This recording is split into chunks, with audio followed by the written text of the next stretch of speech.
اگر نفل نمازیں کوئی شخص مسلسل نہ چھوڑ دے تو ایسے شخص کے بارے میں کیا؟ اگر نفل نمازیں مسلسل کوئی چھوڑ رہا ہے تو مسلسل نوافل کی برکتوں سے اپنے آپ کو محروم کر رہا ہے۔ اگر مسافر کو یاد نہیں رہا اور اس نے قصر کے بجائے پوری نماز ادا کر لی تو اس کی نماز ہوگی یا نہیں، اور اس پر کوئی گناہ ہے یا نہیں؟ وہ گناہ گار تو نہیں ہے، لیکن اس کو اپنی نماز کا اعادہ کرنا چاہیے، اپنی نماز کا وہ اعادہ کرے۔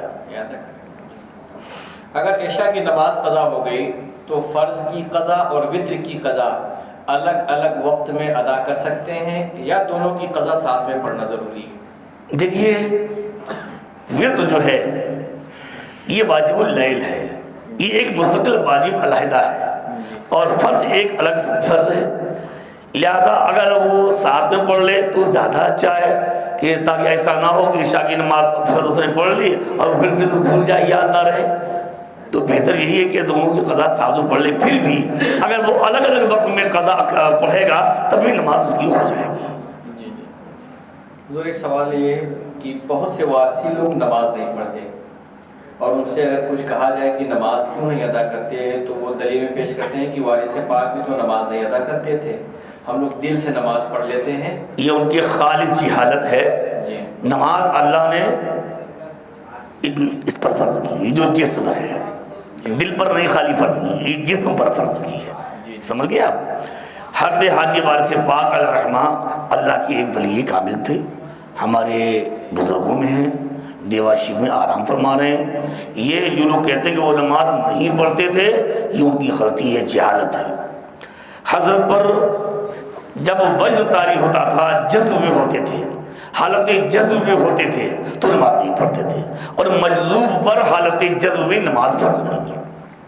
اگر اس کے ہوش و حواس ہی قائم نہیں ہے اور اللہ کے نام میں وہ یاد جو کھو گیا، اسے نہ کھانا یاد ہے نہ پانی یاد ہے۔ میں نے بعض مجذوبوں بھی دیکھے کہ وہ سگریٹ پیتے تھے اور منہ میں کسی نے سگریٹ لگا دی تو جلتی چلی جا رہی، کا ہوٹ جلنے لگے، ہٹا ہی نہیں رہے، کسی نے لگا دی تو پینے لگے، کسی نے ہٹا دی تو ہٹا دی، تو کوئی پرواہ نہیں۔ مجازین تو ایسے ہوتے ہیں، تو وہ احکام شریعہ کے مکلف نہیں ہوتے ہیں۔ تو اگر حالت جذب میں انہوں نے نماز نہیں پڑھی تو اس کو دلیل نہیں بنایا جا سکتا۔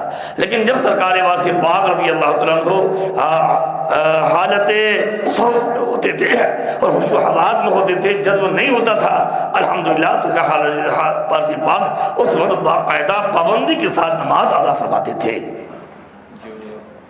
اسی سے ملتا جلتا اور میں ایک بات کیا سنا دوں آپ کو، سنیے، آپ کام آئے گا آپ لوگوں کی۔ آپ نے نماز کی بات چھڑ دی، آپ نے نام سنا ہے حضرت سیدنا عبدالرزاق باسوی رحمۃ اللہ تعالیٰ علیہ کا، مدرسات ولی تھے، امی ولی تھے، ان کے مرید خاص تھے حضرت مولانا ملا نظام الدین صاحب فرنگی مہدی رحمۃ اللہ علیہ، جن کے نام سے جو ہمارے یہاں جو عالم کا کورس ہے وہ درس نظامی کہلاتا ہے۔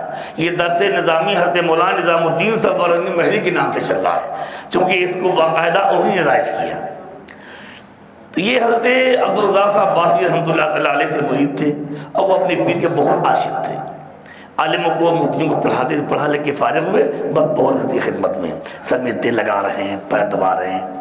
ایک دن ایسا اتفاق ہوا کہ نماز کا وقت تھا اور حضرت بیٹھے تھے، نماز کا ٹائم ختم ہونے کے قریب تھا۔ اب مولانا نظام الدین صاحب فرنگی مہدی بہت پابند شریعت تھے، اب وہ بے چین کہ ابھی حضرت نماز نہیں پڑھی، کہا حضور نماز کا وقت تنگ ہو رہا ہے۔ تو سامنے ایک پیڑ کھڑا تھا، کہا مولوی دیکھ پیڑ بیٹھ کر نظر آ رہا۔ جب ملا نظام الدین صاحب رحمۃ اللہ علیہ نے پیڑ پر نظر ڈالی تو کیا دیکھا کہ ہر پتے پر حضرت عبدالرزاق باسوی رحمۃ اللہ تعالیٰ علیہ حالت نماز میں بیٹھے ہوئے۔ اب کتنی بڑی کرامت ہے، لیکن مولانا نظام الدین صاحب کا جواب سنیے، کہا حضور کی ولایت، حضور کی کرامت، حضور کی بزرگی تسلیم ہے، لیکن اللہ نے نماز اس جسم پر فرض کی ہے جسم کے ساتھ حضور آرام فرما رہے ہیں۔ اور ان کے بیٹھ گئے، کہا مولوی سچ کہتا ہے، مولوی سچ کہتا ہے، مولوی سچ کہتا ہے، اور پھر وضو فرمائی اور نماز ادا فرمائی۔ یہ ہمارے عقلی سبق ہے. لہذا نماز چھوڑنے کی اجازت نہیں ہے. کیا اللہ کے نبی سے زیادہ کوئی مقرب ہو سکتا ہے؟ کیا صحابہ کرام سے بڑھ کر کوئی ولی ہو سکتا ہے؟ جب ان کو نماز چھوڑنے کی اجازت نہیں تھی تو ہم اور آپ کو نماز چھوڑنے کی اجازت کیسے ہو سکتی ہے؟ اللہ تعالیٰ سب کو پابندی فرائض و واجبات و سنت کی توفیق عطا فرمائے. دوسری بات یہ ہے کہ کچھ لوگ احرام پہنتے ہیں، بغیر سلا ہوا کپڑا پیلا واسی حضرات پہنتے ہیں، تو بغیر سلا کپڑا پہننا یہ افضل ہے یا سلا ہوا کپڑا پہننا یہ افضل ہے؟ دیکھیے صاحب، اگر بغیر سلا کپڑا پہن رہے ہیں اور اس میں جن اعضاء کا چھپانا فرض ہے وہ اعضاء چھپ جا رہے ہیں تو شرعاً کوئی حرج نہیں. تو یہ حضور جو کلر سے متعلق، رنگ سے متعلق بتا دیں کون سے کلر کا کپڑا پہن سکتے ہیں، کون سے کلر؟ دیکھیے ایسا ہے، سب سے زیادہ پسندیدہ کلر جو اللہ کے نبی کا ہے وہ سفید ہے.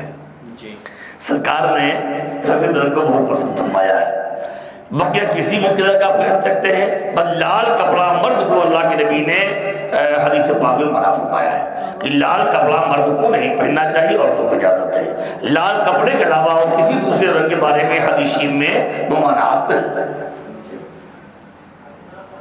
جو لوگ عورتوں کو مردانہ لباس پہناتے ہیں ان مردوں کے بارے میں کیا حکم ہے؟